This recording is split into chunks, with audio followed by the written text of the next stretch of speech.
Nós somos uma associação de mulheres suprapartidária que fomos fundadas em 2023 com o objetivo de lutar contra a erosão dos direitos das mulheres por conta dessa ideia de identidade de gênero que vem ganhando força. E, bom, as nossas associadas são atacadas de forma individualmente. Então, tanto Isabela Cepa, que ganhou status de refugiada política no exterior, quanto Isadora Borges, que agora recentemente também foi inocentada em João Pessoa. As duas, por exemplo, tinham sido processadas por Erika Hilton, assim como uma terceira associada nossa, Karen Mizuno, que teve o processo arquivado antes de ir a julgamento. E a associação como um todo está sempre na mira das organizações transativistas, porque somos a primeira voz de mulheres organizadas que se levantou contra uma série de demandas que essas organizações fazem.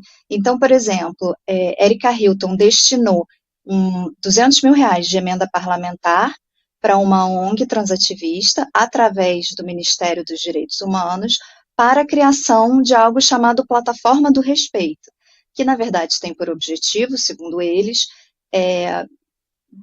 localizar discurso de ódio na internet, já pegar as informações das pessoas que estão postando e encaminhar isso para criminalização. E aí, quando a gente olha no portal da transparência, a primeira ata desse projeto, a única organização que está citada nominalmente ali é a Mátria.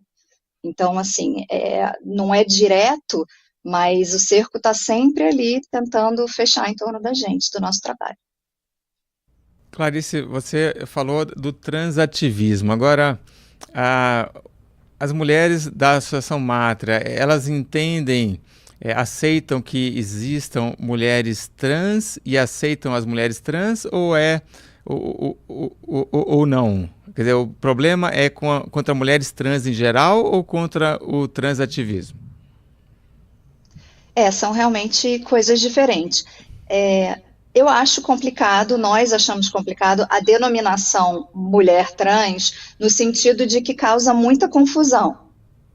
Nós, em 2024, fizemos a primeira pesquisa de opinião nacional com os eleitores brasileiros. Encomendamos a um instituto de pesquisa, o IRG Pesquisa, e a única pergunta aberta que a gente fez foi o que é uma mulher trans?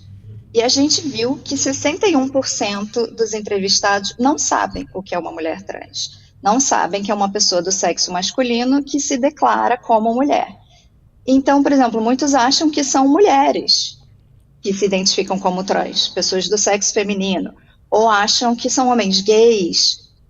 Então, essa nomenclatura, ela já traz uma confusão. O Brasil, historicamente, usou a nomenclatura de travesti, que eu acho que deixava mais claro para todo mundo do que se tratava, né?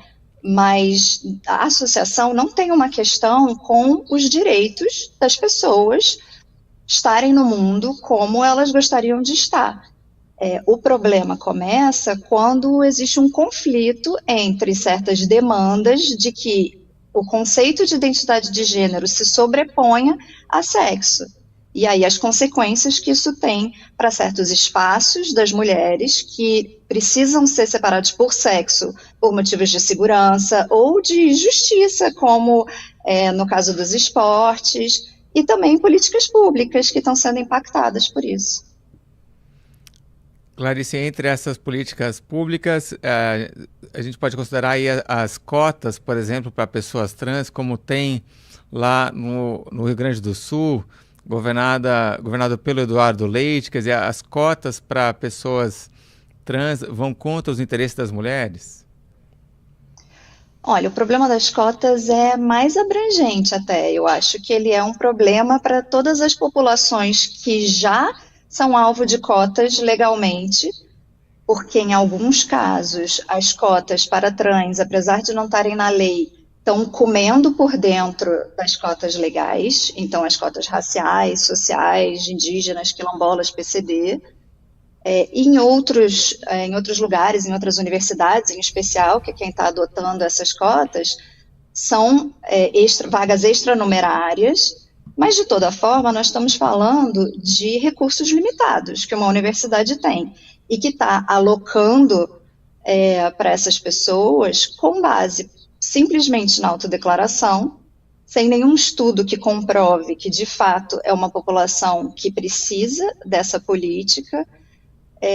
Então é grave, assim, a gente vem lutando há muito tempo, por exemplo, por políticas para mães que estão na universidade, e nunca se parou para olhar para isso, então é uma escolha de destinação de recurso e de política para esse outro grupo, sem, na nossa compreensão, uma base sólida para isso.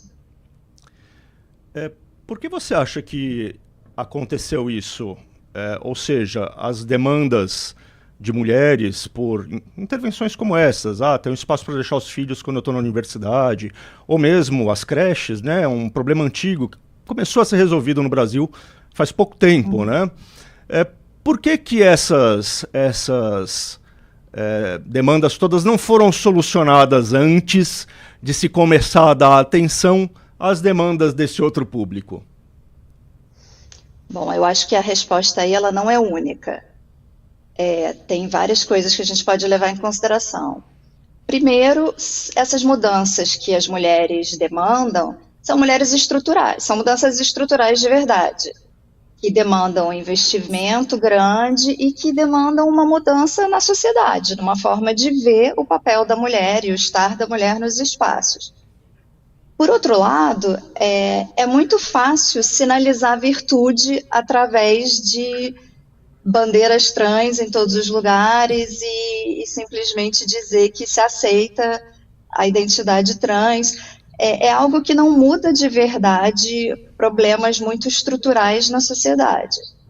Por outro lado, a Matra tem inclusive um relatório que foi lançado agora em janeiro, que chama Quem Financia o Ativismo Trans no Brasil. E são muitos milhões de reais investidos por grandes fundações estrangeiras nesse ativismo, que não é um ativismo orgânico e nem veio das pessoas trans, travestis que estão em prostituição, nem está revertendo para essas pessoas. É um tipo de financiamento que nem sempre as demandas mais orgânicas das mulheres têm. E aí eu poderia dizer simplesmente também que as demandas das mulheres vêm do grupo das mulheres, que não costuma ser muito ouvido, e se a gente for olhar para o transativismo, quem realmente tem voz e está à frente das demandas são pessoas do sexo masculino. Clarice, você começou a nossa conversa aqui apresentando a Matra, você disse que é uma associação suprapartidária. Tem pessoas que são de esquerda e que são da Matra e criticam essa atuação da Erika Hilton? Sim, a maioria da Matra é de esquerda. Foram mulheres feministas de esquerda que fundaram a Matra, eu me encontro entre elas. São mulheres que foram sendo expulsas de todos os espaços de esquerda, muitas vezes de forma violenta, então expulsas dos partidos, das associações coletivas feministas, de sindicatos, de grupos estudantis, sempre com um discurso de que quem tinha essa crítica ao transativismo necessariamente era do outro lado, então podia e devia ser ignorada. Mas nós criamos a Mátria com o objetivo de ser um grupo de mulheres, e hoje nós temos mais ou menos 60% de mulheres que se declaram ainda de esquerda. O segundo maior grupo é o das desabrigadas políticas, que na verdade são todas ex-esquerda de alguma forma e hoje em dia já não sabem mais para onde correr, que estão órfãs, depois mulheres de centro e por último nós temos hoje em dia uns 15% de mulheres de direita.